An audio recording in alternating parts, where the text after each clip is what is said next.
Stick, bonjour. Bonjour. Bienvenue dans Entrevue, l'émission web de la chaîne LDWE. Merci de m'inviter. Je suis ravie de te retrouver. Alors Moi cette aussi. fois, c'est pour le projet Le Mur Guadeloupe. Exactement. En arrivant au Cinestar, on voit une magnifique fresque réalisée par toi, donc juste à l'entrée. Est-ce que tu peux nous parler un petit peu, dans un premier temps, de l'association qui porte ce projet, l'association Walalub?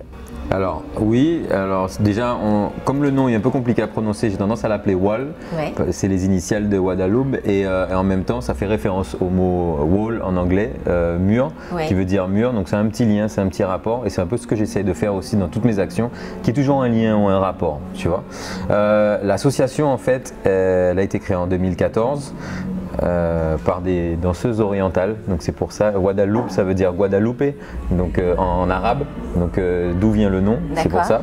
Et on a décidé je dis on, avec ma collaboratrice Yasmina, de remonter cette association en 2019, je crois, ou 2020. Je sais même, non, mais il y a un an. Je ne sais plus en quelle date on est. On est en 2023 2023. Ok.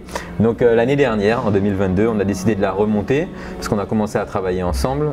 Ça a bien matché notre rencontre, tu vois, artistique, professionnelle. Et donc on a remasterisé l'association et on a décidé d'en faire une association, c'était déjà le cas, qui va œuvrer, je vais prendre dans le sens large, qui va œuvrer pour l'art et la culture en Guadeloupe. Autrement dit, ça nous permet de passer de l'autre côté de la barrière et de faire partie de la famille des artistes et des associations qui œuvrent pour l'art et la culture en Guadeloupe sur différents aspects. L'aspect éducatif, l'aspect économique et l'aspect professionnel, c'est-à-dire essayer d'aider et d'orienter vers une professionnalisation des artistes. L'aspect économique, c'est créer une économie au niveau des artistes, enfin du monde artistique et culturel, c'est-à-dire que créer des projets où les artistes vont pouvoir être rémunérés tout le temps, et si possible sans délai. Voilà, je sais de quoi je parle. On sent. Non, enfin c'est pas un poids ou c'est pas une critique, tu vois. C'est un constat. C'est une réalité. C'est une réalité, un constat, donc une réalité. Et ensuite sur l'aspect éducatif, parce qu'on souhaite créer des ateliers, mais essayer le maximum de ne pas rester focalisé sur les enfants ou les personnes en situation de handicap. Non, on veut réunir et rendre accessible l'art grâce aux ateliers à tout le monde, toutes les Guadeloupéennes et tous les Guadeloupéens. Et ça c'est important pour nous parce que souvent l'art et la culture, mais surtout l'art, ce sont souvent des domaines très sectarisés et qui sont accessibles uniquement pour certaines personnes, certaines catégories de personnes, etc. Et là, notre objectif, c'est d'ouvrir à toutes et à tous. Et c'est pour ça aussi que le premier projet qu'on a monté, le Mur Guadeloupe, c'est un projet street art, c'est un projet lié, on va dire, au graffiti, mais surtout au street art. Le street art, on va dire que c'est aujourd'hui le nom commercial de tous les arts de rue. Et parce que pour moi, la galerie, c'est la rue, c'est la plus grande galerie du monde. Elle est accessible à toutes et à tous. Et donc, c'était important de monter un projet qui représente mes disciplines, mais qui avant tout et surtout permet de rendre le rendu accessible à toutes et à tous. D'accord. Voilà. Alors, vous êtes un artiste reconnu. Je suis parti loin. Mais c'est intéressant, c'est super intéressant. C'est un artiste super reconnu en Guadeloupe et ailleurs d'ailleurs. Vous êtes triple champion du monde de body painting. On admire vos fresques partout dans le monde. Vous avez voyagé dans plein de villes du monde. Comment le Mur Guadeloupe est né? Cette idée a vu le jour comment? Alors, le papa des murs, on va dire, c'est le Mur Oberkampf à Paris. Depuis la création du Mur Oberkampf, il y a eu une quinzaine de murs dans l'Hexagone qui ont été créés. C'est un peu comme une franchise, tu vois. Et je suis le seul artiste guadeloupéen à avoir été invité à peindre sur le Mur Oberkampf en 2019. J'étais la performance 280. Aujourd'hui, ils en sont à 350 ou 360. Donc, c'est énorme. Ça veut dire qu'il y a 360 artistes qui sont déjà passés sur ce mur. Tu vois, j'en ai des frissons tellement c'est waouh. C'est vraiment impressionnant. Et donc, quand justement avec Yasmina, on a remonté l'association, enfin, on a remis à jour l'association et qu'on s'est dit, ok, il faut qu'on ait un projet, un gros projet. On en a plein. On n'en parle pas, mais on en a plein d'autres. Mais on s'est focalisé sur un, on s'est dit il faut qu'on le monte. On s'est dit qu'est-ce qu'on va monter? Et c'est Yasmina qui m'a dit mais pourquoi pas monter le mur? Le Mur Guadeloupe. Il n'y a pas de mur dans la Caraïbe. Tu as déjà fait le Mur Oberkampf. tu es très axé sur la légitimité et la crédibilité, ben, pour moi c'est ça. Si tu n'as pas fait tes preuves, viens pas, en gros, tu vois. C'est comme ça dans le milieu du graffiti, tu vois. On te respecte si tu es allé dans la rue et que tu as peint. Si tu n'as pas été dans la rue et que tu as peint, ne viens pas nous demander un respect. Fais tes preuves, tu vois, voilà. Et donc on s'est dit, allons monter le mur Guadeloupe. Tu es légitime, le projet lui plaisait, elle adore qu'il y ait du renouveau dans ce qu'elle fait. Donc là c'est un projet où tous les mois et demi, on va pouvoir avoir quelque chose de nouveau. On aurait aimé faire comme le mur Oberkampf qui fait venir un artiste tous les 15 jours, mais on n'avait pas les moyens de pouvoir payer un artiste tous les 15 jours et encore moins de le faire venir parce que on voit grand, en tout cas moi, ma base c'est de toujours voir grand.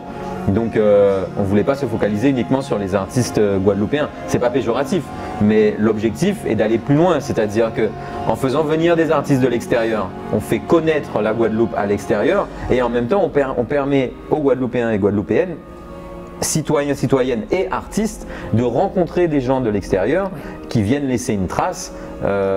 C'est un vrai... c'est très communautaire, quoi. C'est ce qu'on aime chez vous, l'ambition que vous mettez dans vos projets. Justement, faites-nous rêver un petit peu. Quels sont les artistes qui vont se succéder sur ce mur Guadeloupe? Alors, on est 8. Je suis le premier à avoir commencé. Alors, beaucoup de gens me disent ah ouais, tu as commencé, c'est ton projet, machin. Alors, oui. Mais avant tout et surtout, pourquoi j'ai commencé, c'est parce que j'avais besoin d'être à l'intérieur du projet en tant qu'artiste pour avoir la vision de ce que tous les artistes vont avoir. Et dès le début là, tu sais, tu as une to-do list quand tu commences un projet. Et donc on a ok, il faut cocher ça, le matériel, les échelles, mais d'être à l'intérieur du projet, ça me permet de voir si tout a été coché correctement, quel retour ça a. Tu vois, par exemple, j'ai peint que la nuit. Parce qu'il faisait beaucoup trop chaud pour peindre la journée. Donc ça c'est quelque chose que je dois avoir en tête pour l'anticiper au niveau des autres artistes, commencer à leur dire qu'il va peut-être falloir peindre la nuit, commencer à gérer de l'éclairage pour rendre le truc le plus optimal possible et sinon peut-être mettre un toit, enfin faire quelque chose. Donc tu vois, c'est des petites choses bêtes mais c'est super important pour la bonne réalisation du mur. Donc voilà, j'ai commencé pour ça. Et ensuite, en deuxième, on aura Nate de Miami. Ensuite, on aura Danae de Montréal, qui a un vrai lien avec la Guadeloupe, puisque sa grand-mère habite à Port-Louis. On l'a vu d'ailleurs, ses fresques là-bas. Voilà, et puis elle a organisé un festival qui s'appelle le MAF, avec Coco de Mouvance Caraïbe. Elles ont organisé un festival il y a 2 ans, je crois. D'ailleurs, dernièrement, j'étais avec elles, je leur disais c'est quand la deuxième édition du festival. Donc voilà. Ensuite, en 4, on aura B-Bird de la Guadeloupe. Ensuite, on aura Kilia de Saint-Domingue. Ensuite, on aura les 4KG de Basse-Terre. Ensuite, on aura Doudou Style de la Martinique. Et on finit avec Opar de Paris. Génial. Voilà. J'ai une question qui me tient à cœur. Je me souviens, quand j'étais à Miami, j'étais tombée par hasard sur une de vos fresques à Wynwood. J'étais en extase. Ah, je connais ces styles de la Guadeloupe. Et moi, c'est un truc qui me... À chaque fois, je suis un petit peu frustrée lorsque les œuvres disparaissent. Je sais que c'est le principe du graffiti, du street art, mais quel est le sentiment des artistes tels que vous lorsque vos œuvres comme ça disparaissent? Franchement, alors pour revenir sur celle de Miami que tu avais vue, on l'a faite en 2017 avec Yellow, un artiste de Marie-Galante qui vit maintenant en Guadeloupe. Enfin, Marie-Galante c'est la Guadeloupe, mais on s'est compris. Et c'était la première fois qu'on y allait. On a eu, alors je vais dire de la chance, mais moi j'y crois pas, j'aime pas ce mot. Pour moi la chance n'existe pas. Les choses qui t'arrivent, c'est parce que tu es allé les chercher. Tu vois, on est parti à Wynwood, déjà on se connaissait pas plus que ça, on a décidé de partir ensemble, on est parti, on y est allé et finalement on nous a dit peignez là, en plein Wynwood sur un énorme mur, alors qu'il y a des gens qui attendent des années pour pouvoir peindre sur un mur dans Wynwood. Donc voilà, c'est pas de la chance, on a fait en sorte que, sans savoir en fait, et on a peint on a fait ce mur avec Yellow, il a fait un lettrage, j'ai fait un portrait. Ce mur est resté, je crois, donc c'était en 2017, je crois qu'en 2021 il était toujours là et il a été effacé parce qu'en fait le lieu a été repris pour faire un restaurant ou je sais pas quoi et donc ils ont dû repeindre le mur parce qu'ils ont cassé le mur, etc. Mais sinon ça se trouve le mur il serait toujours, ce qui est quasi impossible à Wynwood, tu vois. Et un des, comment dire, une des personnes que tu es obligé de rencontrer, de check à Wynwood si tu veux peindre, nous avait dit qu'il avait, entre guillemets, tu vois, dans la rue, été élu le mur de l'année. C'est pour ça que personne n'y avait touché. Donc il y a eu 2018, 2019, 2020, 2021 où des artistes sont venus et ils n'y ont pas touché. Donc j'avoue, nous, on n'y croyait pas, hein. On n'y croyait vraiment pas. On était là, waouh, c'est extra, tu vois. Ouais. Mais sinon, donc oui, ça nous a fait un petit pincement au cœur, en tout cas pour moi, quand ce mur a été repeint, parce qu'il marque quand même quelque chose de particulier. Puis il y a eu plein d'anecdotes sur ce mur, donc c'est vraiment une expérience. Moi, quand j'y repense, j'hallucine. Mais sinon, de manière générale, la notion d'éphémère, c'est quelque chose qui ne nous dérange pas parce qu'on a l'habitude, on a grandi. Puis moi, tout ce que je fais, c'est pour ça qu'aujourd'hui j'axe mon travail surtout en studio, avec mon travail sur toile, mon travail de sculpture, mon travail de tatouage aussi. J'ai commencé le tatouage pour pérenniser un peu mon travail, parce que tout ce que je fais, c'est de l'éphémère. Tu vois, tu parlais tout à l'heure de mes titres de champion en body painting. Je fais du body painting. Body painting, ça dure une journée, même pas. Le graffiti, ça peut durer une journée comme un an, mais au bout d'un an, c'est fini. Enfin, voilà, je fais que de l'éphémère. Donc à un moment, même si j'ai pas d'enfant, j'aimerais bien laisser une trace, tu vois. Donc je m'oriente vers des projets, vers un art beaucoup plus durable. Bon, tu vas me dire, je fais le mur Guadeloupe qui tient un mois et demi. Mais c'est ce que je disais, c'est que jeudi soir, quand j'ai baissé le rideau pour montrer mon mur, il ne faut pas le prendre sur le point dans le sens péjoratif, mais entre guillemets, je m'en foutais de montrer mon mur.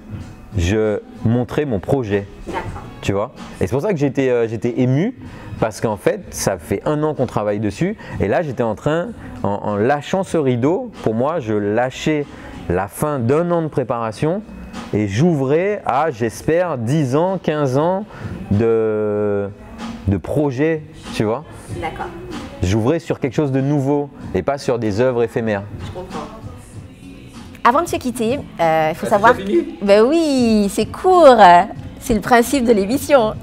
Avant de se quitter, il faut savoir que ta fresque, elle représente Jocelyne Berroir, une artiste qu'on adore dans la Caraïbe et même bien plus largement que cela. 1 mois et demi pour l'admirer. Rappelle-nous un petit peu la date à laquelle elle va disparaître. Alors normalement, le prochain artiste arrive le 12 novembre, donc c'est un samedi 13, il va peindre du 14 au 14, 15, 16, au 17, mais normalement une semaine avant le 12, donc 12 moins 7, il faut faire les calculs rapides, ce que je n'ai pas fait. Ça sera une semaine où on va proposer des ateliers, puisque normalement ça tombe pendant les vacances, donc ça sera le 2e atelier, puisque moi quand j'ai commencé à peindre, on a fait un petit atelier aussi avec des jeunes, donc voilà, ça sera effacé début novembre pour laisser place aux ateliers et ensuite à l'artiste, donc on en a pour un bon mois. D'accord. Ouais. Merci beaucoup, on se retrouve… C'est bon, il n'y a pas de timing, on n'est pas en direct, alors on y va. Non, pourquoi Jocelyne Berroir? Parce qu'on m'a posé la question et je réponds, et qu'en plus on est au Cinestar là, donc c'est un bon moyen de le dire. J'ai rencontré Jocelyne Berroir pour la première fois, avec qui j'ai pu discuter, partager, etc. ici au Cinestar, il y a 1 an jour pour jour quasiment. D'accord. Donc pour moi c'était un moyen de… Comme je te disais tout à l'heure, j'aime quand les choses ont une vraie histoire, tu vois, un vrai lien, qui a quelque chose à raconter. C'est pas j'ai fait ça pour faire ça, parce que je trouve ça beau. Non, il y a quelque chose. Et donc pour moi, bah, c'était… Ouais, il y avait un lien, il y avait une connexion. Donc c'est aussi et surtout pour ça, en dehors de toute l'admiration que j'ai pour l'artiste qu'elle est et la femme qu'elle est, que j'ai pu découvrir en 1 quart d'heure de discussion l'année dernière. Donc voilà le lien. C'est une jolie note finale. On se retrouve sur tes réseaux sociaux pour découvrir les prochains projets. Avec plaisir, le mur Guadeloupe, tout simplement. C'est parfait. Merci beaucoup, Stick. Merci à toi. Au revoir. Au revoir.